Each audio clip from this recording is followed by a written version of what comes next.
MP की वो murder mystery जिसमें कत्ल हुआ ही नहीं था, और जो कत्ल हुआ नहीं था उस कत्ल को छिपाने के लिए दूसरा कत्ल था।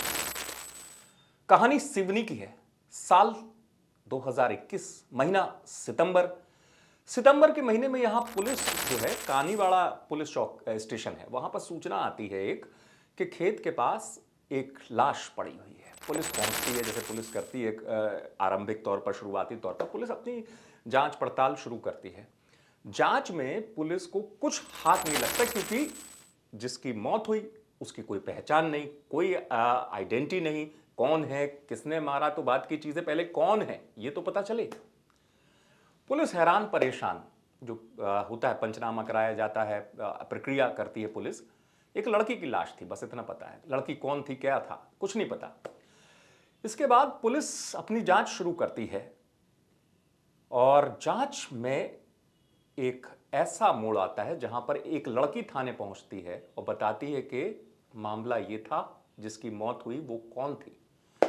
दरअसल यहीं से कहानी आपको समझ में आएगी। एक प्रेमी जिसका नाम सत्यन था, उसको पता चलता है कि उसकी गर्लफ्रेंड प्रेग्नेंट हो गई है। उसने बालाघाट से उसको बुलाया था कि मैं तुम्हें घर दिला दूंगा अगर तुम्हें नहीं मिल रहा है, और मैं सारी चीजें संभाल लूंगा। वो उस भरोसे के साथ आई। अब हुआ ये कि वो अपने साथ अपनी बहन को भी ले आई। इस बीच प्रेमी ने साजिश दिमाग में पहले ही रच ली थी कि इसे मुझे रास्ते से हटाना है। तो प्रेमी जो है उस पर हमला करता है, अपनी जो प्रेमिका है, और उसको हमला करने के बाद जाने लगता है। और वो ये मान चुका था कि उसकी जो प्रेमिका है वो मर गई है। तभी उसके दिमाग में आता कि इसकी बहन भी तो है। अगर कल के दिन बहन ने बता दिया किसी को कि ये था तो क्या होगा। फिर वो दूसरे कत्ल का तुरंत ही फैसला लेता है, बहन को मार देता है और उसके बाद फरार।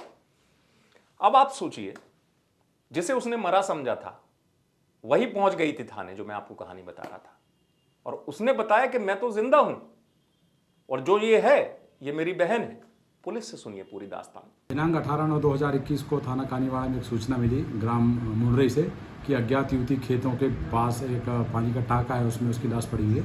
उक्त सूचना पर पुलिस मौके पर गई और उसका पंचनामा कार्रवाई वगैरह किया, और उसके पास कोई ऐसा दस्तावेज नहीं थे जिससे उसकी पहचान हो सके, पहचान सुनिश्चित की जा सके। तो फिर पुलिस ने उसको लाश बरामद करके पंचनामा कार्रवाई के उपरांत उसका मेडिकल पोस्टमार्टम कराया। पोस्टमार्टम में जो तथ्य है उसके अनुसार अज्ञात आरोपी के विरुद्ध 302(2) आईपीसी के तहत प्रकरण पंजीबद्ध किया गया।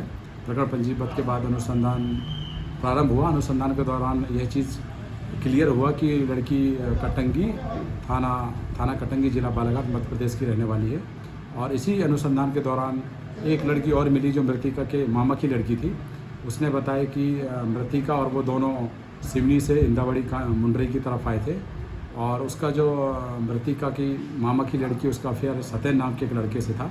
तो सत्यन उसके मामा की लड़की से परेशान था क्योंकि प्रेग्नेंट थी और यहाँ वहाँ रखने का काफ़ी प्रयास किया, पर प्रेग्नेंट होने की वजह से कहीं उसको मकान नहीं मिल रहा था। तो ये बोल के लाया कि मैं तुमको इधर मुंडरई, इंदावड़ी, कानीवाड़ा क्षेत्र में तुमको मकान या रहने की व्यवस्था करा देता हूँ, ऐसा बोल के उसको लेके आया। पुलिस के लिए वाकई में ये केस एक चुनौती भरा था, क्योंकि आप सोचिए कि एक कत्ल को छुपाने के लिए दूसरा कत्ल कर दिया गया था, जबकि पहला कत्ल तो हुआ ही नहीं था।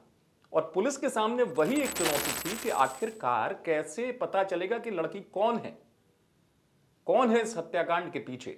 लेकिन पुलिस जिसे कहते हैं, पुलिस ने जब अपने तरीके से खोजबीन शुरू की और उस लड़की ने, जो प्रेमिका थी, उसने क्लू दिया, तो पुलिस को तार पे तार जुड़ते नजर आए। पुलिस ने आसपास से चीजों को खंगालना शुरू किया। समय लगा, लेकिन आरोपी जो है वो पुलिस की गिरफ्त में आ गया और उसने सारा सच उगल दिया। सिवनी से आप तक खबर पहुंचाई पुनीत कपूर ने। आप देखते रहे एमपी तक।